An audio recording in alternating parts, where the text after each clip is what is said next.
আমাদের ৬ রোজা শুরু হয়ে গেছে। তো আজ আমি ইফতারের জন্য বানাবো পাস্তা। পাস্তা বানানোর জন্য আমি এক চুলাতে দুধ বসিয়ে দিয়েছি, ক্রিম বানাবো।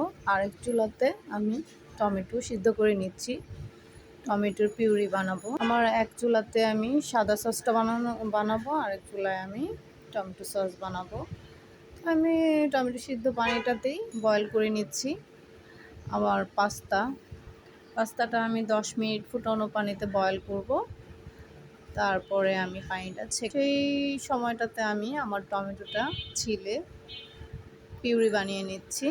তো পিউরি বানাতে আমার এদিকে পাস্তা সিদ্ধ হয়ে গেছে। তো আমি পাস্তাটাকে ঠান্ডা পানিতে ঠান্ডা করে নিচ্ছি, পানি ঝরতে দিয়ে দিয়েছি। তো হাঁড়িতে আমি এখন ছোট একটা হাঁড়িতে আমি এখন হোয়াইট সসটা বানিয়ে নিব।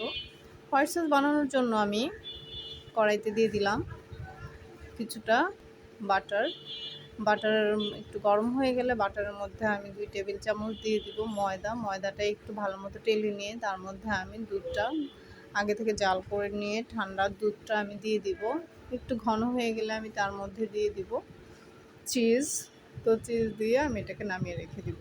তারপরে আমি একটা বড় হাঁড়িতে আবার একটু বাটার দিয়ে সেটার মধ্যে আমি ভালো মতো গরম হয়ে গেলে কিছু রসুন কুচি দিয়ে একটু বাদামি করে ভেজে নেব। তার মধ্যে আমি টমেটো পিউরিটা দিয়ে ভালো মতো একটু জাল করে নিয়ে তার দিয়ে দেবো টমেটো সস আর লবণ দিয়ে আমি ভালো মতো একটু জাল করব। জাল করে নিয়ে আমি এটার মধ্যে আমার পাস্তাটা দিয়ে দিলাম। পাস্তাটা দিয়ে আমি ভালো মতো মিশিয়ে নিচ্ছি। মিশানো হয়ে গেলে আমি এতে দিয়ে দিব গোলমরিচের গুঁড়া পরিমাণ মতো এবং দিয়ে নিব একটু চিলি ফ্লেক্স। আমি আমার আন্দাজ মতো ঝাল যেভাবে খাবো, আমি তো একটু ঝাল বেশি খাবো, তাই আমি একটু বেশি করেই ঝালটা দিয়ে দিয়েছি। তারপর পরিমাণ মতো লবণ দিয়ে তারপর আমি ক্রিমটা দিয়ে ভালো মতো এটাকে মিশিয়ে নিচ্ছি। তারপরে আমি নামানোর আগে এখানে আবার একটু লবণ দিয়ে দিলাম, মনে হচ্ছিল কম। তারপরে আমি একটু চিলি সস দিয়ে দিচ্ছি ঝালটা আর একটু বাড়িয়ে দেওয়ার জন্য। যাই হোক, আমার পাস্তা অলমোস্ট রেডি হয়ে গেছে। এটা আমি এখন একটা সার্ভিং ডিশে ঢেলে নেব। তার আগে আমি একটু ঘি দিয়ে নিচ্ছি সুন্দর একটা ফ্লেভারের জন্য। এই তো নেড়ে চেড়ে আমি এখন ভালো মতো মিশিয়ে আমি এটাকে সার্ভিং ডিশে ঢেলে ওভেনে ব্যাক করে নেব। হয়ে গেছে আমার পাস্তা।